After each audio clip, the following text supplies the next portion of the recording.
যে কোনো সংজ্ঞায় এটা একটা টেররিস্ট অর্গানাইজেশন এবং আমরা মাননীয় প্রধান উপদেষ্টার মাধ্যমে সরকারের কাছে আবেদন জানিয়েছি যে সরকারিভাবে যেন তাদেরকে টেররিস্ট অর্গানাইজেশন হিসেবে আখ্যায়িত করা হয় এবং নিষিদ্ধ ঘোষণা করা হয়। উপদেষ্টা দ্বারা আমাদেরকে যে দাওয়াত জানানো হয়েছিল ঐক্যমত কমিশনের আয়োজনে সবচেয়ে প্রথম আলোচনা সভা, আজকে সেই আলোচনা সভাতে আমরা কথা বলে আসলাম।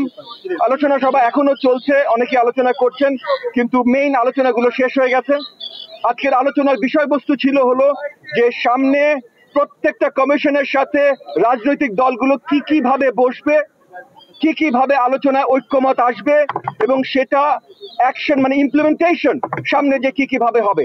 একই সাথে আমরা অনেকে আলোচনায় তুলেছি নির্বাচন কখন কিভাবে হবে। এনডিএম এর তরফ থেকে এনডিএম এর চেয়ারম্যান হিসেবে আমি আলোচনা করেছি। আমরা আজকের প্রসঙ্গের বাইরে দুটো বড় আলোচনা করেছি।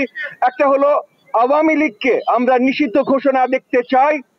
একটা টেররিস্ট অর্গানাইজেশন হবার জন্য যা যা ক্যারেক্টারিস্টিক দরকার প্রত্যেকটা আওয়ামী লীগ করেছে, গত 16 বছর ধরে করেছে।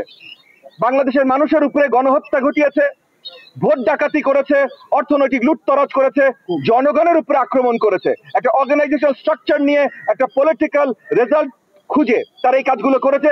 যে কোনো সংজ্ঞায় এটা একটা টেররিস্ট অর্গানাইজেশন এবং আমরা মাননীয় প্রধান উপদেষ্টার মাধ্যমে সরকারের কাছে আবেদন জানিয়েছি যে সরকারিভাবে যেন তাদেরকে টেররিস্ট অর্গানাইজেশন হিসেবে আখ্যায়িত করা হয় এবং নিষিদ্ধ ঘোষণা করা হয়।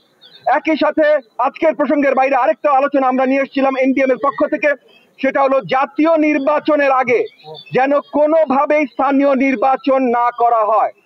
জাতীয় নির্বাচন ছাড়া স্থানীয় নির্বাচনের লিগ্যাল আপনার লেজিটিমেসি যেমন আনা যাবে না, একইভাবে স্থানীয় নির্বাচনে যতগুলো প্রতিকূলতার সৃষ্টি হতে পারে, মানে মাঠে বা প্রত্যেকটা জায়গায় জায়গায় যে ধরনের দাঙ্গা কোন্দল সৃষ্টি হতে পারে, আজকে যেমন অন্তর্বর্তীকালীন সরকারের অধীনে পুলিশ বাহিনী এটা দমন করার জায়গায় আসে নাই, তাইলে আগামীতেও খুব শীঘ্রই এটা আসা সম্ভব না। তো সবভাবে সঠিকভাবে একটা লোকাল নির্বাচন করতে হইলে তার আগে একটা জাতীয় নির্বাচন করতে হবে। আজকে প্রসঙ্গের বাইরে এই দুটো জিনিস বড় দাগে অন্তর্বর্তীকালীন সরকার এবং কমিশন প্রধানদের সাথে আমরা আলোচনা করেছি।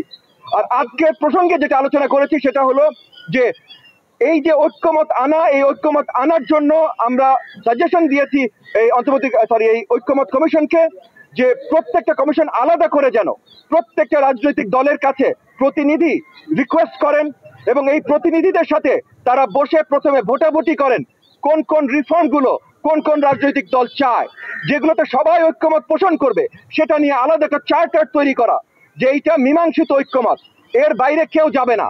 এরপর যদি কোনো প্রয়োজনীয় রিফর্ম থাকে যেখানে ঐক্যমতে আমরা পৌঁছতে পারছি না, সেটা নিয়ে আলোচনা করবার জন্য নির্ধারিত একটা সময় রাখতে আমরা আবেদন জানিয়েছি। এই নির্ধারিত সময়ের ভেতরে যদি ঐক্যমত আমরা না আসতে পারি তাহলে সেই রিফর্মগুলো আগামী নির্বাচনের পর পার্লামেন্টের হাতেই দেয়া হবে।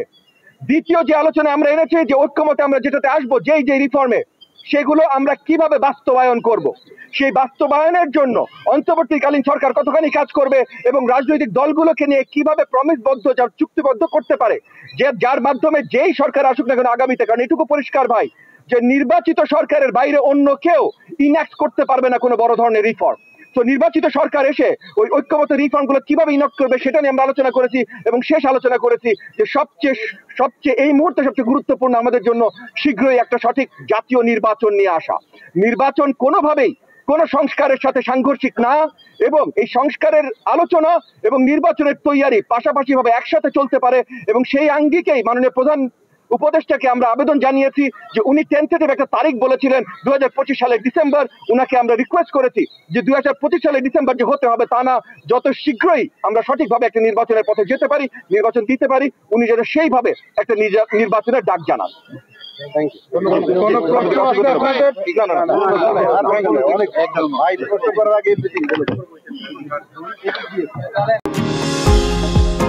নিউ ইয়র্ক থেকে সম্প্রচারিত TVN 24 টেলিভিশন বিশ্বজুড়ে বাঙালির কণ্ঠস্বর।